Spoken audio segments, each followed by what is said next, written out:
اعوذ باللہ من الشیطان الرجیم بسم اللہ الرحمن الرحیم اللہم انفعنی بما علمتنی وعلمنی ما ينفعنی وزدنی علما والحمد للہ علی کل حال۔ السلام علیکم ورحمۃ اللہ وبرکاتہ۔ سورہ البقرہ کے پارٹ 1 میں ہم نے بندوں کی 3 قسموں کے بارے میں جانا، اور سب سے پہلی قسم جو تھی متقی لوگوں کی اور دوسری قسم تھی کافرین کی، ان کی علامات سے ہم واقف ہوئے۔ متقی لوگ کون تھے؟ جنہوں نے غیب پر ایمان رکھا اور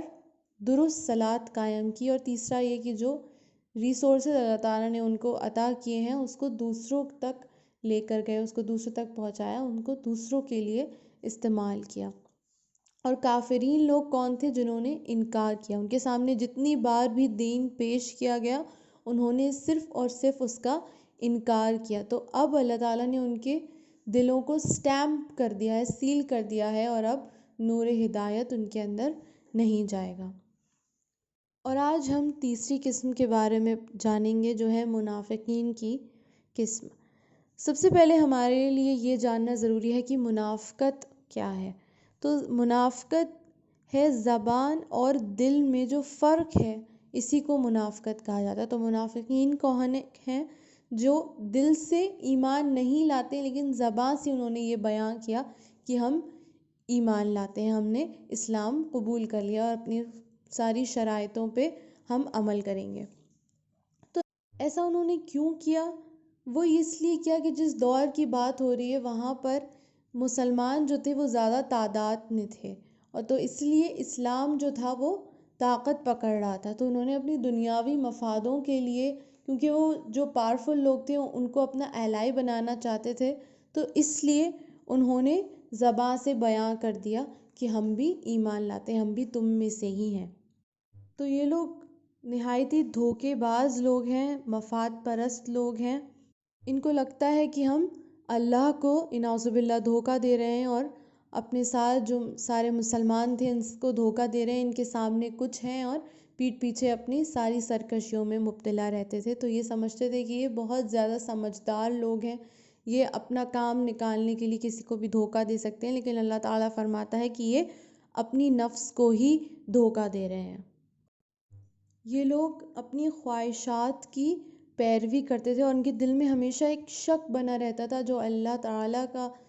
کے احکامات ہیں ان پر یہ شک کرتے تھے، اور دین کو اپنے حساب سے انٹرپریٹ کرتے تھے، اپنی کنوینئنس کے حساب سے انٹرپریٹ کرتے تھے۔ اور دل میں جو یہ 2 باتیں ہیں، ایک تو نفس کی پیروی اور دوسرا شک، شہوات اور شبہات، یہ دونوں چیزیں دل میں اگر موجود ہیں تو یہ ایمان کو کھانے لگتی ہیں۔ تو ہم بھی اپنا محاسبہ کریں کہ کیا یہ 2 چیزیں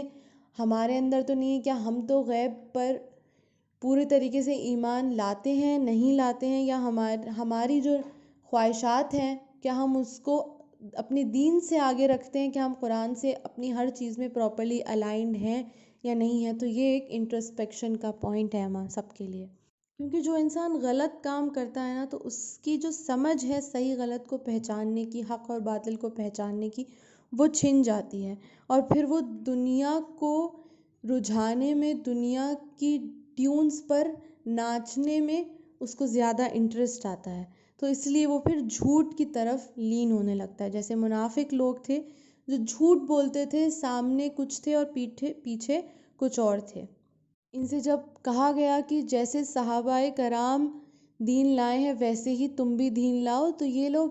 کہتے تھے کہ کیا ہم ان کی طرح سے دین لائیں؟ وہ لوگ بیوقوف ہیں، ان صحابہ کرام کو بیوقوف لوگ سمجھتے تھے۔ کیوں؟ کیونکہ وہ یہ کہتے تھے کہ انہوں نے اپنی پوری ذات کو، اپنی پوری ایگزسٹنس کو آخرت کی تیاری کے لیے لگا دیا تھا۔ تو وہ یہ کہتے تھے کہ جو دنیا کی چکا چوند ہے، جو دنیا میں چیزیں ہمیں دکھ رہی ہیں، اس کے لیے اپنی زندگی کو ڈیووٹ نہیں کرا، اور جو چیز جو غیب ہے، جو آخرت ہے، اس پر یہ لوگ یقین لاتے ہیں اور اس کے لیے اپنی زندگی، اس حساب سے اپنی زندگی کو گزارتے ہیں۔ تو یہ لوگ متقی لوگوں کے بارے میں یہ کہتے تھے کہ یہ لوگ دنیا میں جو چیزیں ہمیں دکھ رہی ہیں اس کی چکا چوند کو چھوڑ کے یہ غیب پر ایمان لاتے ہیں، اور جو آخرت ہے اس کی طرف ان کا رجحان زیادہ ہے اور اس کی طرف ہی ان کی پوری تیاری ہے۔ تو ان کو بیوقوف سمجھتے تھے یہ لوگ، اور جیسے ہی ان کو لگتا تھا کہ اب اسلام طاقت پکڑا تو ان کے سامنے ہی یہ لوگ یہ کہتے تھے کہ ہم تو مذاق کر رہے تھے۔ تو جیسے ہم بھی اکثر یہ ہوتا ہے نا کہ مذاق مذاق میں ہم جھوٹ بولتے ہیں، اور مذاق مذاق میں بھی جھوٹ بولنا بالکل بھی الاؤڈ نہیں ہے دین میں، اور ویسے بھی جھوٹ بولنے کا تو عذاب بہت بڑا ہے، اور مذاق میں بھی جھوٹ بولنے سے احتیاط کرنی چاہیے، پرہیز کرنی چاہیے، کیونکہ ایک حدیث میں آتا ہے کہ جو لوگ دنیا میں مذاق مذاق کے نام پر جھوٹ بولتے ہیں ان کے ساتھ یوم آخرت میں ان کو اللہ تعالیٰ کا حکم ہوگا کہ ان کو جنت کی طرف لے جایا جائے گا، اور وہ دل سے بہت خوش ہوں گے کہ ہم جنتی بن گئے، اور جب وہ جنت کے پاس جائیں گے تو اللہ تعالیٰ کا حکم ہوگا اور جنت کے دروازے ان کے سامنے بند ہو جائیں گے۔ تو اس طریقے سے اللہ تعالیٰ ان کے ساتھ مذاق کرے گا، اور اس طریقے سے ان کا عدل ہوگا اور ان کے ساتھ انصاف اس طریقے سے کیا جائے گا۔ تو یہ جو جھوٹ ہماری زندگیوں میں اتنا زیادہ عام ہو گیا ہے، ہم اس سے احتیاط اور اس سے پرہیز کرنے کی کوشش کریں گے انشاءاللہ تعالیٰ، اور اللہ تعالیٰ ہمیں اپنی مدد عطا کرے گا انشاءاللہ تعالیٰ۔ اور جیسا کہ میں نے بتایا کہ منافقین جو ہیں وہ ٹو فیزڈ ہوتے ہیں، ڈبلی فیزڈ ہوتے ہیں۔ دین کی مجلسوں میں کہتے ہیں کہ ہم ایمان لاتے ہیں، اور پھر جب اپنے سردار، اپنے لیڈرز، اپنے گروپ میں جاتے ہیں تو یہ کہتے ہیں کہ ہم مذاق کر رہے تھے، ہم ان کے ساتھ اصل میں نہیں ہیں۔ تو ہم بھی اپنا محاسبہ کریں، اپنا جائزہ لیں کہ کیا جب ہمارے آس پاس لوگ ہمیں دین کی دعوت دیتے ہیں یا دین کی طرف ہمیں بلانے کی کوشش کرتے ہیں تو کیا ہمیں وہ اچھا لگتا ہے یا نہیں لگتا، یا جب ہم کسی بھی دینی مجلس میں بیٹھتے ہیں تو کیا جو ہم نے سنا، جو ہم نے جانا، کیا اس کا صرف وقتی اثر ہوتا ہے ہمارے اندر، یا ہم اس کو لائف لانگ کنٹینیویشن میں لے کر چلتے ہیں، اس کو عملی طور پر اپنی زندگیوں میں امپلیمنٹ کرتے ہیں۔ کیونکہ ایک مجلس میں تو سینکڑوں لوگ بیٹھتے ہیں، پر ہر کوئی اپنی نیت کے مطابق اپنی جھولی بھر کے اٹھتا ہے۔ تو اپنا انٹرسپیکشن کرنا بہت زیادہ ضروری ہے اس پوائنٹ پہ، کیونکہ یہ چیز بہت خطرناک ہے کہ ہم دیکھیں اپنے اندر جھانکیں کہ کہیں ہمارے اندر تو منافقت کی کوئی رمق موجود تو نہیں ہے، کیونکہ منافقین بھی ظاہری طور پر لوگوں کی اصلاح کے کام کرتے تھے، لوگوں کو دین کی باتیں بتاتے تھے، لیکن وہ ساری جو باتیں ہوتی تھی وہ سلیکٹیو ہوتی تھیں، اور یا اپنی حساب سے مولڈڈ ہوتی تھیں۔ جو حق بات ہے، جو سچ بات ہے وہ نہیں بتاتے تھے، اور اپنی کنوینئنس کے حساب سے دین کو چلاتے تھے۔ جن آیتوں میں، جن باتوں میں، جن احکاماتوں میں انہوں نے اپنا فائدہ دیکھا اس پہ عمل کر لیا، اس کو آگے پہنچا دیا، اور جس بھی بات میں ان کو ایسا لگا کہ یہاں پر قربانی کر دینی پڑے گی یا ان کے نفس کے اگینسٹ جا رہا ہے، تو وہاں پر انہوں نے اس آیت کو کمپلیٹلی اگنور کر دیا اور اس کو اپنے حساب سے انٹرپریٹ کر کے لوگوں کو آگے پہنچایا۔ ایسے لوگوں کو گمراہ کرنے کی کوشش کی ہے، لیکن اصل میں یہی وہ لوگ ہیں جنہوں نے ہدایت کے بدلے گمراہی خرید لی ہے۔ یہ اللہ تعالیٰ فرماتا ہے کہ انہوں نے ہدایت کے بدلے گمراہی خرید لی ہے۔ ایسے لوگوں کو پہچاننا بہت ضروری ہے، اور ان سے پرہیز کرنا بہت زیادہ ضروری ہے، کیونکہ یہ کسی کے بھی وفادار نہیں ہوتے ہیں۔ یہ اپنے آپ کو ایسے ریپرزینٹ کرتے ہیں کہ ان سے بڑا عالم کوئی نہیں ہے، یہ ان سے بڑا دیندار انسان کوئی نہیں ہے۔ جیسے منافقوں کے سردار بھی جو تھے عبداللہ بن ابی، وہ اللہ کے نبی صلی اللہ علیہ وسلم کی ساری نمازوں میں سب سے پہلی صف میں کھڑے ہوتے تھے، ہر خطبے میں بہت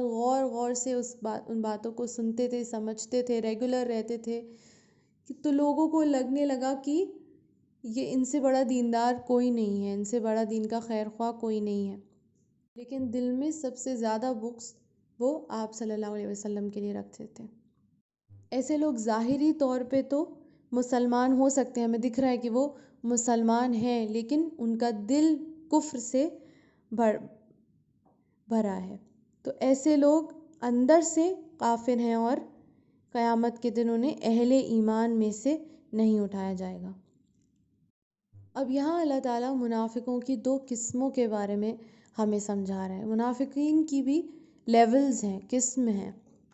اور اس کو ہمیں مثال سے سمجھایا۔ اب مثال سے سمجھانے کے پیچھے حکمت کیا ہے کہ ایک معقول چیز کو، جو ایک تھیوریٹیکل چیز ہے، اس کو ایک محسوس شکل میں ہماری کلیئر انڈرسٹینڈنگ کے لیے، کیونکہ جب ہم کوئی چیز کسی مثال سے سمجھتے ہیں، جب ہم کہتے ہیں فار ایگزامپل، فار انسٹنس، تو وہ زیادہ سمجھ میں آتی ہے، ہماری ڈیپ انڈرسٹینڈنگ، ہماری دماغ میں اس کا ایک ڈیپ امپرنٹ چھوٹ جاتا ہے اور پھر وہ چیز انفرگیٹیبل ہو جاتی ہے۔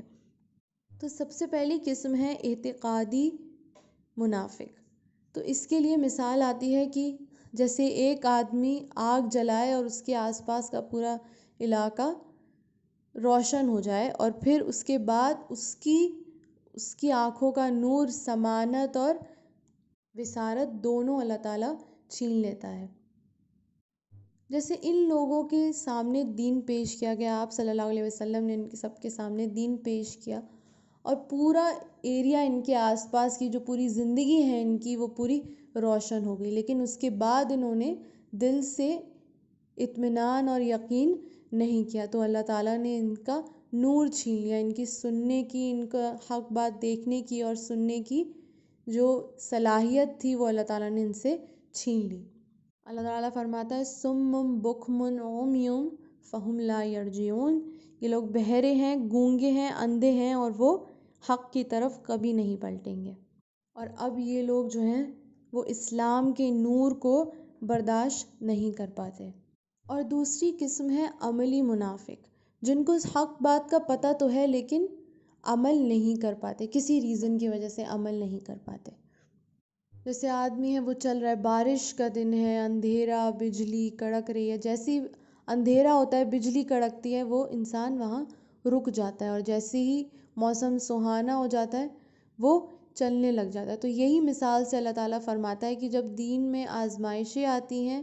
جب دین ان کو لگتا ہے کہ ان کی نفس کے اگینسٹ جا رہا ہے یا ان کو قربانی کے لیے کہہ رہا ہے، تب وہ دین کا راستہ چھوڑ دیتے ہیں، اور جب اسلام طاقت پکڑنے لگتا ہے، جب سب ایک فیئر ویدر ہو جاتا ہے، تب یہ دین کا ہاتھ تھام لیتے ہیں، دین کا دامن پکڑ لیتے ہیں۔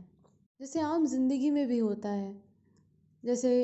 کوئی انسان ہے جو فجر کی نماز کو اٹھنا چاہتا ہے لیکن وہ اٹھ نہیں پاتا، کہتا ہے کل کل کل کر کے اس کو پروکراسٹینیٹ کرتا رہتا ہے، لیکن پھر بھی ایک سکوپ ہے، اللہ تعالیٰ نے ہر صلاحیت ان سے نہیں چھینی ہے، ایک رمق ہے، ایک سکوپ ہے کہ یہ انسان اگر آج نہیں اٹھا فجر کی نماز پڑھنے کے لیے تو کل اٹھ جائے گا، تو ایک سکوپ ہے، تو اس لیے اللہ تعالیٰ نے ان کو مہلت دی ہے، ایک سکوپ ہے ان لوگوں کا کہ یہ دین کے راستے پہ پھر سے آ جائیں گے۔ ان کو معلوم ہے کہ ہم غلط کر رہے ہیں اور حق کیا ہے اور باطل کیا ہے، ان کو سب باتوں کا معلوم ہے، اگر یہ کچھ غلط کام کریں تو ان کو پتہ ہے کہ ہم غلط کر رہے ہیں، اور یہ چھپ کے وہ کام کرتے ہیں کہ کوئی ہمیں غلط کام کرتے ہوئے دیکھ نہ لے، لیکن وہی صلاحیت ان کے اندر نہیں ہے کہ اپنی نفس کو کنٹرول کر کے اس کو جو دین کے احکامات ہیں انہیں اپنے عمل میں لائے۔ اور اکثر یہ بھی ہوتا ہے کہ یہ لوگ سننا بھی نہیں چاہتے ہیں حق بات، کیونکہ انہیں لگتا ہے کہ اسے ہم نے سن لیا تو عمل کرنا پڑے گا۔ تو یہ منافقت کی 2 قسم تھیں، اعتقادی منافق اور عملی منافق۔ تو جیسے یہ ساری علامتیں اللہ تعالیٰ ہمارے سامنے پیش کر رہا ہے، تو ہم سائیڈ بائی سائیڈ اس کو ساتھ کے ساتھ انٹروسپیکٹ کرتے جائیں کہ یہ ساری چیزیں کہیں ہمارے اندر تو موجود نہیں ہیں، کیونکہ منافق کو اپنی منافقت کا شعور نہیں ہوتا ہے۔ تو یہی چیز ہے کہ جو میں نے پچھلے پارٹ میں بھی بتائی تھی کہ اپنے آپ کو پہچاننا، اپنی کوتاہیوں کو پہچاننا، یہ بہت زیادہ ضروری ہے۔ جب تک ہم خود کی کمیوں کو نہیں پہچانیں گے تب تک ہم دین پہ مبنی پوری طریقے سے نہیں ہو سکتے۔ اگر ہم یہی دیکھتے رہیں گے کہ دوسرے لوگوں میں کیا کمی ہے تو ہم کبھی بھی آگے نہیں بڑھ پائیں گے، دوسرے لوگوں سے ہی لڑتے رہیں گے، دوسرے لوگوں کو ہی پن پوائنٹ کرتے رہیں گے، انہی سے لڑائی، انہی سے سارا غصہ ہمارا جو تیز آواز کا ہم استعمال کرتے ہیں وہ سارا کچھ ہم دوسروں کے لیے ہی کرتے رہیں گے، دوسروں سے ہی لڑتے رہیں گے، دوسروں کو ہی پن پوائنٹ کرتے رہیں گے، تو ہم کبھی بھی دین پہ مبنی نہیں ہو سکتے۔ کیونکہ منافقت کی ایک علامت یہ بھی ہوتی ہے کہ وہ غصے میں اپنا آپا پوری طریقے سے کھو دیتا ہے اور وہ صبر تحمل سے کام نہیں لیتا ہے۔ تو قرآن سے ہدایت پانے کے لیے دل سے جو نفرت ہے، جو حسد ہے اور جو ہر طریقے کا تعصب ہے وہ سب نکالنا پڑے گا، ورنہ جو قرآن کی بات ہے وہ دل میں نہیں پہنچے گی۔ اللہ تعالی ہم سب کو دین اسلام پر مبنی کر دے اور اس کا نور دنیا بھر میں پھیلانے کی توفیق عطا کرے، اور جو دنیاوی باتیں اور مواقع ہم ایک دوسرے کے ساتھ روزمرہ شیئر کرتے رہتے ہیں، ہمیں یہ توفیق دے کہ ہم دین کو بھی اپنی روزمرہ کی بات چیت میں اور اس کو شامل کر لیں۔ ایسا نہ ہو کہ دنیا جو ایک ٹیمپرری پلیس ہے اس کی باتوں میں ہم سب سے اول ہو جائیں، اور جو دین کی باتیں جو ہماری الٹیمیٹ ڈیسٹینیشن ہے اس سے ہم بھٹک جائیں۔ اللہ تعالی ہم سب کو ہدایت علمی اور ہدایت عملی عطا کرے۔ جزاک اللہ خیرا کثیرا۔ السلام علیکم ورحمۃ اللہ وبرکاتہ۔